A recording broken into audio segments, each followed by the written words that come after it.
Episode 3 of The Last of Us allowed us to have a unique insight into the world that was filled with death, devastation, loss of life, and threat due to the Cordyceps Infection. Following on from last week's episode where we saw Tess sadly not make it, we witnessed Joel and Ellie en route to Bill and Frank's, two individuals who we hadn't yet met, but by the end of the show showed us that even in a world that was filled with all that I just mentioned, beauty, love, and all that can be reminiscent of the world as we knew it could still be possible. Spanning over almost 20 years, we saw the pair grow closer and serve a purpose that one wouldn't have without the other. So with that, let's recap, break down, and explain all that there was to take away from this episode. So let's get into it. Here is The Last of Us Episode 3 Ending Explained. Just to let you know, this video will contain spoilers. Just like we've seen in the previous two episodes of the show, the series so far isn't afraid to take us as the viewers through different time periods. In fact, the show actually thrives off of it, as it allows us to get more context and understanding of how the world came to be 20 years later. With Joel and Ellie en route to Bill and Frank's place, we heard of the way in which the military were rounding up people and taking them out if there was no room for them, as they believed that the dead were not able to be infected, so they were better off like that. This was what allowed us to see a smooth transition to the year 2003, where we first saw Bill. Bill was a paranoid individual who had a negative outlook on the world, and he was hiding in his bunker in his own house where he had supplies. With everybody gone, we saw that he fortified the town and built it in a way that allowed him to be self-sufficient and feel protected roaming the streets, because it was all contained. Bill didn't really connect with people, and I feel this could have been due to the fact that it was at a time where he didn't feel comfortable coming out to people and letting people in. So there was a large part of his life that was hidden away and he couldn't freely be himself. So with everybody leaving, that was why we saw a happier side to the character, because he didn't have to pretend to be anybody anymore. It was just him. One thing that this showed us a little while later, back in 2007, with Bill being able to have managed to create one of these safe havens that was self-sufficient and was able to live off the land and feel safe, it most likely means that there are many more out there around the country, and we'll encounter more as the season goes on. Especially with it looking as though Joel and Ellie will be heading to more, judging by the original trailer. Frank encountered Bill because he was looking for a place to rest for the night after looking to get to Boston. However, we saw that a one-night trip turned into 16 years of a loving relationship that ended in a true Shakespearean way. Before Frank arrived, we saw that Bill enjoyed being on his own. He'd never truly loved anybody, and he got used to the life that he'd created for himself in his bubble that was inside of a dark world. He enjoyed eating on his own, watching his traps go off, and just keeping busy living off the land. However, when Frank did turn up, we saw a skeptical Bill allow him to stay, and they truly changed each other for what could only be described as the better. Frank was bored of being contained within the small situated boarded town after a few years, and wanted to make things more fun and interesting. So this was how we saw Joel and Tess enter their lives. Frank had spoken to Tess over the radio and invited them over for dinner, the only other people that were inside of their lives. This was where we saw the similarities between Joel and Bill.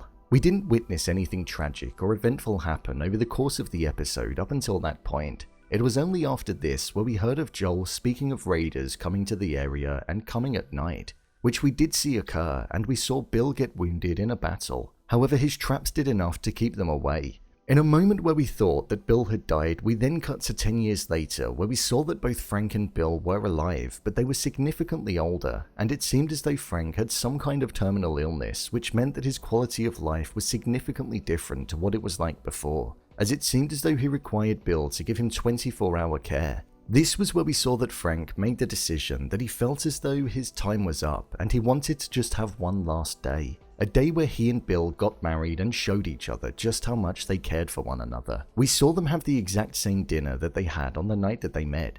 They drank the same drink that they poured on the night that they met too, but there were slight differences. Differences that contributed to the point that Bill's note was alluding to in his letter to Joel. He stated how he was a protector, and at the dinner table, in contrast to the first night, he wasn't sat at the other end of the table. He was sat next to Frank, showing just how much of a change that the character had been on. Whilst it seems small and insignificant, we're talking about a person that hated individuals before the infection started, and he'd now ended up committing 16 years of his life to somebody. It was shortly after this where we saw that just as Frank wanted, Bill did what he needed to do to make him fall asleep peacefully. But Bill also consumed it too. Bill mentioned how this wasn't a tragic end, but how it was the appropriate end. Bill felt that he was old, he'd lived his life, and couldn't bear to live his life without the person who brought him life, love, and happiness in a world that was riddled with darkness. So they both then went to the bedroom for one final time and went away peacefully. It was an extremely emotional moment due to the polarizing change in the character that we saw at the start of the episode. We went on a real journey and we saw the world from a completely different perspective. There were slight alterations to the character Bill from the game, and I thought it was delicately handled and the changes were appropriate and worked perfectly. This then led us into the present day, where we saw Joel and Ellie arrived at Bill and Frank's house, which must have only been a matter of days or weeks after the night in question, as they said it was August the 29th when they died.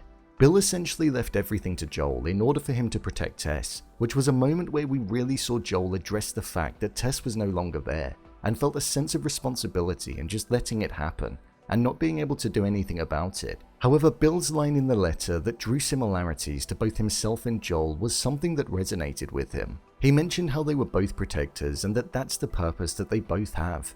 This almost lit a light in Joel's head and spurred him on to want to continue to protect Ellie, seeing as though that was Tess's last wish, and he knew that currently she was the only thing that could potentially save the world. With Joel emphasizing the importance of Ellie not telling anybody about her immunity, it feels like there's definitely going to be a moment where Ellie's life is put in grave danger.